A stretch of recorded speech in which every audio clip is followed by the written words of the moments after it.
Je ne sais pas quoi faire et je n'ai personne vers qui me tourner ici. Je ne connais personne dans cette ville, je suis seul. Tous mes anciens amis sont restés dans le passé. Mes parents sont trop loin et je sens qu'ils ne pourraient pas m'aider même s'il était là. Mes situations semblent désespérées, c'est à cause de ce voisin, je ne suis sûr. Il a commis des actes si odieux qu'une simple raclette ne suffirait pas. Au moins qu'il aurait pu épargner sa propre famille. Défendait-il de tes raisonnements pareils? C'est un bouche même en Afrique. Sans cela, nos vies ne se seraient jamais croisées malgré le fait que nous vivions au même étage. Il ne m'aurait même pas remarqué que moi non plus. Nous aurions vécu comme des voisins normaux, personne n'a besoin de personne. Personne ne fait attention à l'autre et comme c'est ce jeune homme. J'aurais pu louer cet appartement pour la moitié de mon salaire à lui. Il aurait continué à découper ses carcasses dans ce centre couvert. Mais non, il a fallu qu'il ramène ce sac maudit dans l'immeuble. Un simple sac noir plastique comme ceux tout le monde jette ses ordures. Au début je l'ai cru aussi. Mais il ne le portait plus de chez lui et non qu'il l'apportait chez lui. L'autre est visiblement rempli de quelque chose. Plus besoin d'être un génie pour deviner côte de la viande volée. Bon, d'accord qu'il en ait pris un petit et une famille de 2 enfants qui vont à l'école. Et l'hypothèse me disait que chacun survit comme il peut, on ne peut pas lui en vouloir. Mais aujourd'hui, je regrette de ne pas être parti immédiatement voyant ce sac en plastique dans ses mains. Il marchait lentement, jetant des regards furtifs aux rares passants. Son corps tout entier semblait se ratatiner sous ses yeux. Une bedaine monstrueuse dépassait de ses ceintures. Une veste en cuir noir non boutonnée laissant voir un peu de beige de Rossmaï. J'étais à ce moment-là dans les cuisines en train de préparer du tout. Puis il s'est aperçu par les fenêtres ce type qui traînait vers chez lui. Son regard, il a toujours été comme ça, mais aujourd'hui quelque chose avait changé. Peut-être une lueur inhabituelle sous ses sourcils charbonneux, un sourire à peine perceptible. Presque mon cœur, ensemble de se donner une expression répugnante. J'ai failli renverser mon thé. Il ne veut jamais plus. Nos rares rencontres sur le palier se résumaient à grognements. Puis même un bonjour ou un au revoir. De chez lui émanait toujours une odeur de fumiac. Comme si ce porte crachait des rôles de table brûlée. Ses enfants, de petits êtres bleus presque spectrales, sortaient le matin comme des ombres pour aller à l'école. C'étaient les inconvénients de mon loyer dessous de la moyenne de la ville. Ce comptait l'absence de ramassage des ordures, les tuyaux qui fuient. Et les dizaines de chiens que nourrissent des vieilles folles du quartier. Je n'ai jamais été difficile, je regarde rarement dans les cours et les nuits. Je ferme bien les fenêtres, mais cela n'aide pas toujours. Parfois j'ai l'impression que ces bêtes sont possédées, qu'elles hurlent comme si on les écorchait. Et j'ai envie de les étouffer moi-même pour en finir, pour qu'elles ne m'énervent plus. Maintenant, je me dis que j'aurais pu éviter tout ça. Une seule coïncidence tout fait basculer. Ce compteur électrique, comment ai-je pu oublier de le fermer? Comment ai-je pu remarquer que la trappe était ouverte? Peut-être que lors de la construction de l'immeuble, quelqu'un a vu la brillante idée de relier les 2 compteurs des appartements voisins, peu directement par un trou mais de manière à ce que les 2 logements puissent s'espionner. Que les odeurs, si la trappe n'était pas fermée, puissent circuler librement entre les 2. Il faut leur rendre justice, au moins qu'ils n'ont pas placé les compteurs face à face. Sinon, nous aurions pu nous saluer à travers le mur, échanger des bonjours et d'autres politesses. Le trou était assez large si ce n'était les compteurs qu'on aurait pu passer la tête entière. Pourquoi l'avait-il fait ainsi? Peut-être était-ce plus simple pour poser les câbles. Ou peut-être y avait-il un système de ventilation. Ou alors que c'était juste une erreur. Peu importe. Celui qui eut cette idée, je lui souhaite le pire. Chaque matin te sortant de l'immeuble, je verrais même celle d'une vieille feuille mince. Nourrit tous les chasers du quartier avec une casserole émaillée crasseuse. Bien sûr que c'est de mon immeuble qu'elle fait ça. En passant, je me retiens de donner un coup de pied à ces boules de poils arrogantes. Minouche, gazouille à vieille posant son pot près d'un banc. Les chiens pressent en motte se jettent sur la nourriture gratuite, se bousculent et sifflent. Les yeux exorbités, la vieille avec un sourire dégoûtant contemple les scènes. Un foulard autrefois coloré glissant sur son dos. Cela pourrait tout aussi bien être une casquette militaire ou un bonnet plein. Le mot lessive ne fait visiblement pas partie de son vocabulaire. Marouske, fais-tu? Gémit-elle, regarde autour d'elle et cherchant parmi les chats vivants celtes peut-être.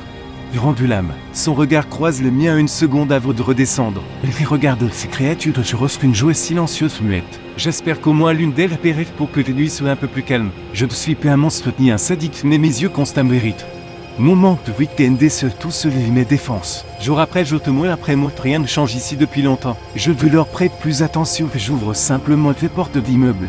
Contourne nord de petites bêtes crasseuses et me dirige vers l'arrêt de bus le plus proche. Marouske a été retrouvée d'ailleurs par pur hasard 2 jours plus tard dans le cale. Près d'une fenêtre de ventilation. Apparemment un chien air qu'on l'avait déchiré. Elle gisait une flaque de son sécheux.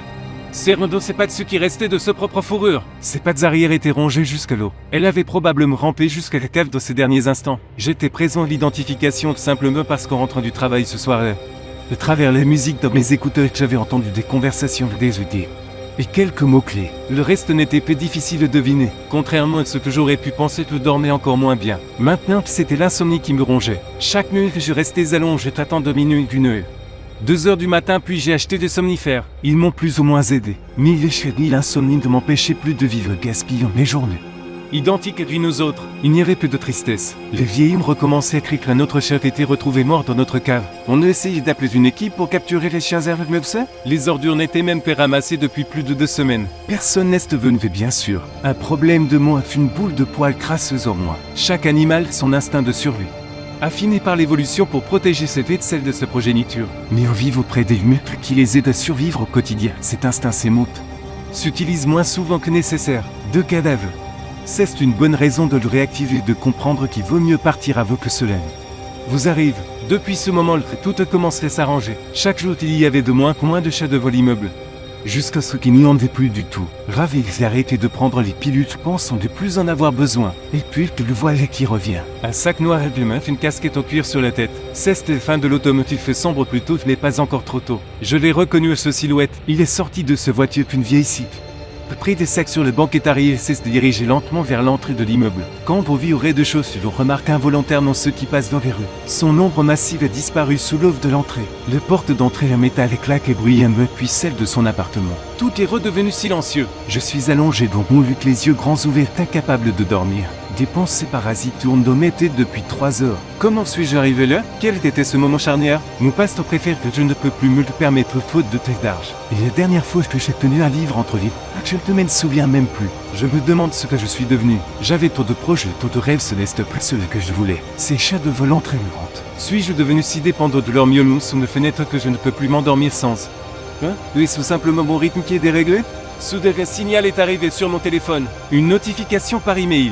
Je me suis approché pour vérifier. Encore une newsletter d'un magasin en ligne qui me proposait d'acheter quelque chose en promotion. J'ai supprimé le message d'éteindre l'ordinateur. Reste dans le noir et je me suis dirigé vers le lit et me suis glissé sous la couverture. Encore une fois, mon père fumait sur le balcon. Une odeur tenace de cigarette s'infiltrait lentement dans ma chambre. Il avait encore oublié de fermer les portes derrière lui. J'entendais un bruit sourd de tête, un murmure indiscret, puis quelqu'un revenait en arrière. Une seconde plus tard, le son ne passait presque plus.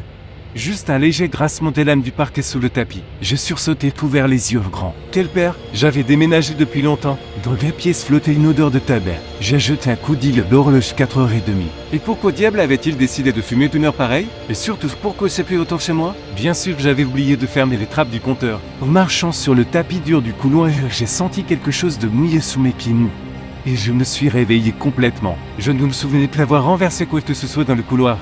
Il n'y avait rien d'humide la veille, je m'en serais souvenu. J'ai tâtonné pour trouver l'interrupteur et allumé la lumière du plafond. Le tapis rouge foncé, le motif n'avait pas changé pendant la nuit. En cherchant l'humidité, j'ai passé mes mains sur cette surface jusqu'à ce que je tombe de nouveau sur une tache humide. Incompréhensible. On aurait dit que quelqu'un avait craché ici. Le seul mot mouillé et légèrement visqueux, comme si j'avais marché dans un bouillon gras. La tache était presque incolore et touchée, elle semblait étirée. Toujours retâtre avec un pied, je m'appuyais sur l'autre, je continuais et avançais dans le couloir. Il y avait quelque chose dans les poitrines s'est contracté comme un coup de poing. Sur la table de la cuisine gisait un plateau de viande décongelée. Enfin, ce qui restait.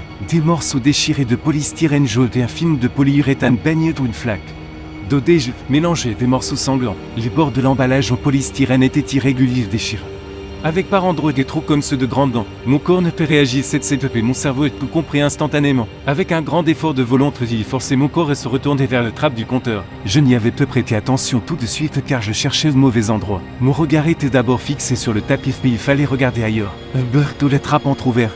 Une fine mais bien visible traînée de liquide brun visqueux coulait le long du mur.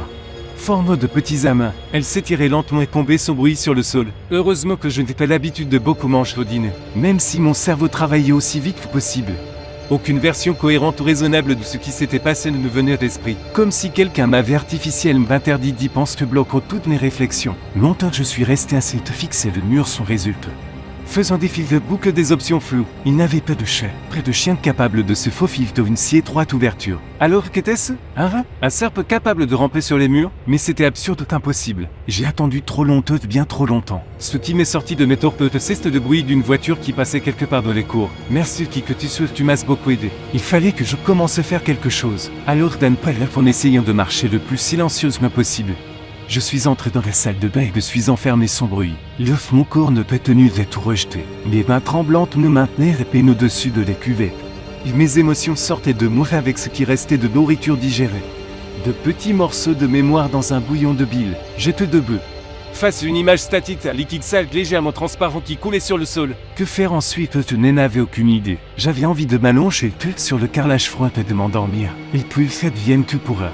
Le matin, en me rappelant des pensées de la nuit, et je me suis levé sans tarder. J'ai ouvert le placard de la cuisine et en ai sorti mon couteau de randonnée. Une bonne lame japonaise en acier poudre de manche en polyamide. Avec le temps qu'il avait complètement perdu son tranche, le fil était ébréché. Couvert de rayures et d'éraflures, ce n'était qu'un défaut de fabrication qu'il avait simplement plus d'une décennie, peut-être plus. Cet oubli, je gisais sur une étagère tout ce temps. Pourtant il fut un temps que je savais tant de choses que j'ai maîtrisé tant de compétences. Tantôt a-t-il changé si brutalement? Et surtout comment ai-je pu laisser filer ce moment? Ici il a toujours fait mi-de sombre. Une sorte de mélancolie émanait de cet endroit comme un brouillard.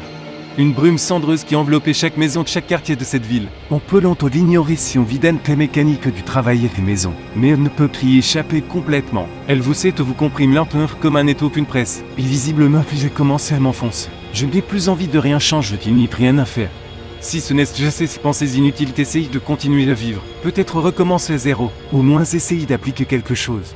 De montrer que je ne deviendrai pas comme ces vieillards puis que ces ivrognes. Je fixerai un nouveau point de départ pour une réalité. Bonne idée, probablement. Combien de fois ai-je déjà voulu faire cela? Difficile de me souvenir exactement, mais ce n'est ni le premier ni probablement la dernière fois. Je déteste les lundis. Il marque la fin du week-end, le début de la routine de travail déjà insupportable. Mais bon, nous ne sommes qu'à la fin de l'automne, qu'il ne fait pas encore trop froid. Peut-être que ce week-end, je pourrais installer une petite boîte sur le rebord de la fenêtre.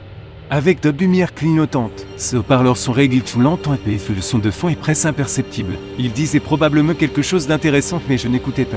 Donc vu-même qu'il y avait ce couteau ainsi qu'une pierre déguisée. Je vois près d'une demi-heure que j'entendais le grincement du métal et le frottement de l'abrasif fin. Vérifier la qualité du tranchant est plus compliqué et l'âme doit être aussi tranchant qu'un rasoir coupé du bord d'une feuille de papier sans accroc d'un simple mouvement léger. Seulement je déjà prévu faire. Trop de temps est passé, mes mains ne m'obéissaient plus. Le couteau se couvrait de toujours plus de rayures.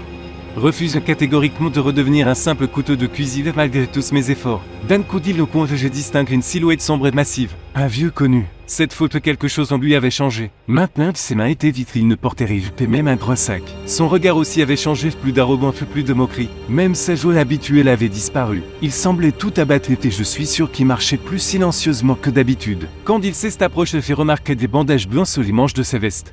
Jeté en écharpe autour de son cou. Maintenant c'est clair. Moi aussi je serais déprimé si je m'étais cassé le bras. Ou peut-être s'était-il simplement coupé. De là où j'étais, je ne voyais pas bien. J'ai de nouveau regardé le couteau d'ici une demi-heure, il n'était pas meilleur. Il valait mieux arrêter d'essayer. Zéro soin assez. Les pierres déguisées et le couteau ont atterri dans un tiroir du placard de la cuisine. Attendons l'horreur. Il était déjà 9h du soir. Depuis longtemps, je ne m'étonne plus de mes journées gaspillées. On peut même dire qu'elles sont devenues une partie intégrante de mon existence ici. J'ai absolument besoin de cette muse et d'un ordinateur portable bon marché, dont le ventilateur tournait bruyamment sur la table de la cuisine. L'onglet couvert du navigateur sur l'écran était la seule source de lumière de la pièce. J'y étais assis depuis des heures, vérifiant périodiquement que les boîtes mail vite. Ou d'autres choses que je n'avais pas faites de la journée. Encore une fois, rien de ce que j'avais prévu n'avait été accompli. Cela durait depuis 3 week-ends et cela me plaisait de moins en moins. Les excuses ne marchent plus. La prochaine fois, je ferai vraiment tout. Mais pour l'instant, cette pensée ne fonctionnait plus. J'avais l'impression de perdre forme humaine et je n'avais même pas eu le temps de transférer de l'argent. Ou peut-être que je n'en avais simplement pas envie. Alors j'ai pris mon téléphone et je suis allé dans la salle de bain pour noter le relevé. Je les ai également inscrits dans un carnet. J'ai fait de même avec les compteurs électriques dans le couloir.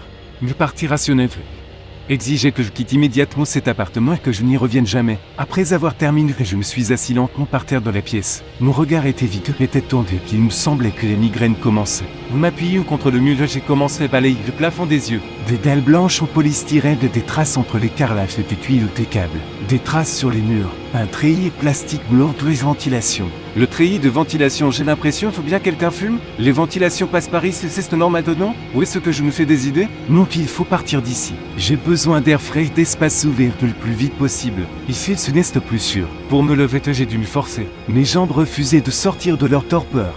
Une humaine aurait probablement pu soulever même une brosse à dents. Pourtant, d'une manière ou d'une autre, j'ai réussi. En boitant légèrement. Je me suis faufilé sur de les portes ouvertes de la salle de bain. Je me suis retrouvé dans le couloir. Après un regard involontaire en direction de la trappe du compteur, j'ai failli tomber. Rien ne garantissait que j'aurais pu me relever cette fois-ci. Le plus silencieusement possible, j'ai commencé à me diriger vers le salon, puis vers le balcon. Par la porte d'entrée, c'était impossible en aucun cas. Il ne devait pas savoir où je pouvais me trouver maintenant. Pour lui, ce ne serait rien de relancer ça ici. Quant à son agressivité, il n'y avait aucun doute. Maintenant, même un enfant avec une pelle aurait pu me tuer. Et pour cette créature d'Ante, il n'y avait même pas besoin d'y penser. Toujours sur le coin des pieds, sans détourner les yeux de ta porte blanche. Je me suis approché le plus discrètement possible de l'interrupteur et j'ai appuyé sur le bouton. J'aurai besoin de lumière quand je reviendrai, si jamais je décide de le faire. Dans le noir, je n'aurai aucune chance de remarquer quoi que ce soit. Et je ne me souviens plus où j'ai laissé mon portable, le business ici. Peut-être de mon niveau, mais je n'ai pas le temps de vérifier. Prenant mes vêtements dans les deux mains, je suis sorti sur le balcon les pieds nus. J'ai sauté en bas. Je m'habillerai quand je parte, ce n'est pas loin. De toute façon, il n'y a personne dans les rues à cette heure. Le doux bruissement des arbres m'apaisait agréablement. L'air frais de la nuit d'automne rafraîchissait le dos sous mon tchut. Il me faisait peu froid et mon cœur battait encore sous l'effet de l'adrénaline. Pompe un bruit impulsant dans mon corps. L'aube approchait, mes pieds dus sur l'asphalte rugueux me faisaient mal.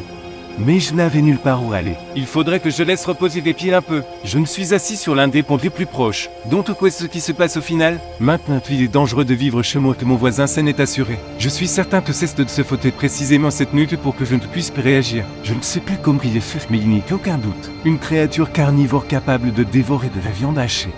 Mais même toi capable de se faufiler dans la moitié d'une trappe de compteur. Le plus incompréhensible, c'est comme elle ait pu sauter l'auteur de la trappe. Car c'est plus d'un mètre à demi-feu, alors grimper directement le fond du mur. Et s'il n'y avait plus de viande, où serait-elle allée? Et que faire de mon propre sentiment d'impuissance? J'avais envie de frapper le bas de l'objet le plus proche. Mais je me suis contenté de serrer les bords des planches pourries jusqu'à ce que mes paumes fassent mal et que mes dents se mettent à grincer. Je n'ai que rarement été dans un état pareil excitant que cela me soit déjà arrivé. Mais je me suis calme en apparence du moins. Dans tout tel moment qu'il est conseillé de faire l'inventaire de tout ce que je possède. De ce qui m'est accessible maintenant et qui pourrait m'aider à l'avenir. Le résultat n'était que brillant et suffisait d'une tenue presque complète. À l'exception des chaussures, un portefeuille que je ne sors jamais sans nécessité. Et un vieux smartphone. Il était toujours dans mes poches. Le rapprocher de l'autre et la lumière pâle de une CD peu de les plages au doux rayon du soleil. Assis sur le brick, les jambes pendant le vide, je me contentais de me reposer.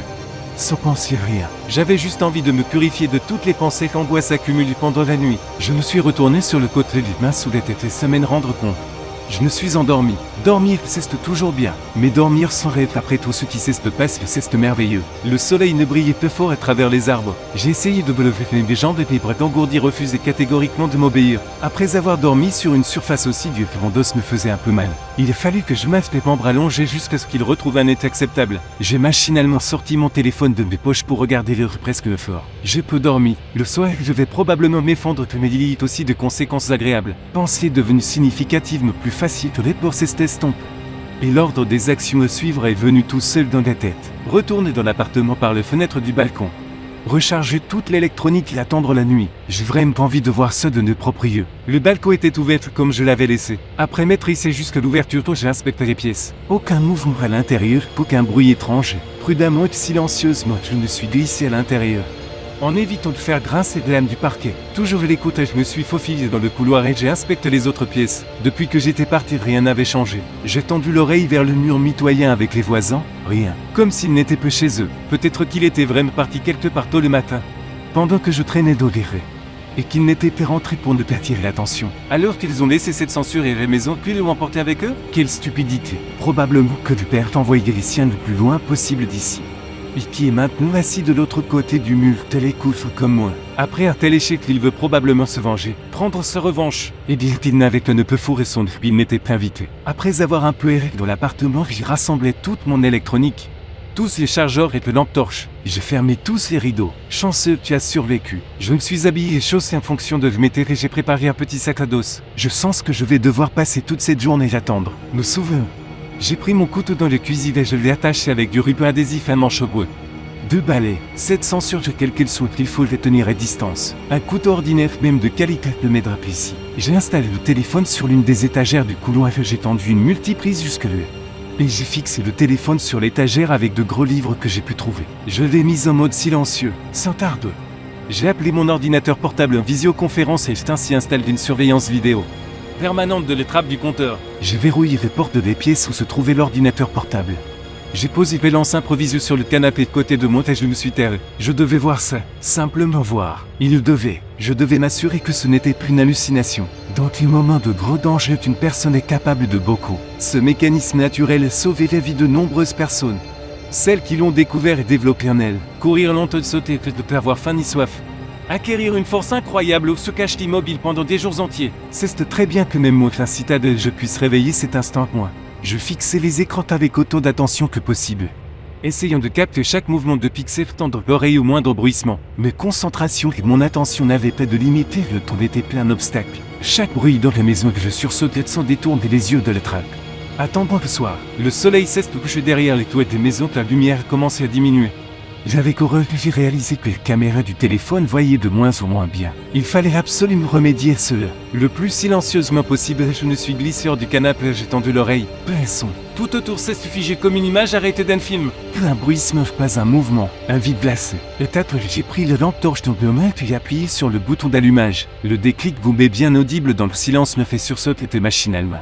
J'ai éteint la lumière, je me suis figé sur place mais rien n'a changé. Tout était toujours aussi silencieux. Très prudemment un petit peu pour ne pas faire de bruit, je me suis approché de la porte. J'ai posé le paume sur le métal froid de la poignée de surveiller chaque son. J'ai lentement presque une éternité ouvert les portes et j'ai jeté un coup d'île furtif dans le couloir. Je tourne du bon regard vers la trappe ouverte du compteur. Littéralement 2 pas et j'étais déjà dans le couloir. Claire ne n'y voyait absolument rien, même pas plus sur les yeux. Gardant de bons champs de vision du mur de compteur, j'ai tâtonné pour trouver l'étagère. Une main sorte de bois. Avec un cure bateau, j'ai vu 2 yeux brillants se lever lentement. Une respiration haletante et saccadée. La lumière de la lampe torche que je serrais dans mes paumes s'est dirigée vers le son. Au début, je n'ai pas tout de suite compris ce que je voyais. Quand j'ai réalisé que mon âme quittait mes pieds. Un museau couvert de poussière et de suie cuisine allongé sans un seul poil. Et des oreilles triangulaires tordues, des yeux petits plissés injectés de soute irradiés de l'air et de l'agressivité. Un nez plat et long noirci par 2 larges narines bruyantes en aspirant l'air. Une tête de porte ou plutôt d'âne porcelaine enragée défigurée au point d'être méconnaissable. Et l'émerger du trou dans le mur sans vraiment se cacher. Littéralement radiant de veine et d'agressivité animale, ses yeux semblaient comprendre le désespoir de la situation. Une patte épaisse trop d'autres poussant dans le ciel sous les mâchoires. Pendait par-dessus le bord et se balance lentement. Des modes automatiques sans réaliser ce que je faisais terrifié. J'ai lancé la lampe torche dans la direction de cette créature. J'ai à peine attrapé le téléphone sur l'étagère quand j'ai entendu le bruit des livres tombant par terre. Je me suis précipité dans les pièces du salon derrière moi. J'entendais une sorte de remue-ménage et des halètements tendus de la créature se faufilant en eux. Trou du mur. Un coup sautait, le sautait au même instant, un galop bruyant retentit sur le tapis de l'entrée. Pour moi, chaque seconde comptait. Bousculant tous ceux qui se trouvaient sur mon passage, j'ai couru à travers la pièce. Vers les fenêtres du balcon restent ouvertes. Danger s'est tiré du rideau de serrant les poids. Et j'ai enjambé de fenêtres paumes retrouvées dans les rues. Je ne sais pas combien de temps j'ai couru avant de reprendre mes esprits. À quelques pâtés de maison de chez moi. Il faisait trop sombre pour distinguer quoi que ce soit autour de moi. Ni réverbère, ni lumière de la lune, ni fenêtre éclairée que maison de m'aider. L'importe c'est ce que je sois parti. Je ne remettrai plus les pieds là-bas. Je ne sais pas encore où je vais, mais rester dans cette ville n'est plus possible pour moi. Maintenant que je suis dans un train électrique. Je me suis simplement assis dans le premier qui passait, bien sûr, et j'ai fait acheter de billets. Je n'y ai même pas pensé. Les premières heures, j'ai dormi, mais maintenant, je me sens plus ou moins normal. Je monte probablement virer. C'est l'eau est très loin, mais je n'ai pas le choix. Je regarde par les fenêtres l'aube se lever. Les portes derrière moi s'ouvrent. C'est le fin pour moi. Le contrôleur. Je tourne la tête vers le bruit. Je me suis trompé. Un gros gaillard traverse le wagon, inspecte les lieux, arrive de l'autre extrémité. S'assoit et commence à enlever son sac à dos. Il jette des regards furtifs dans mes directions, défait les cendres et en sort un sac. Un simple sac noir plastique. Ceux dans lesquels on jette habituellement des ordures.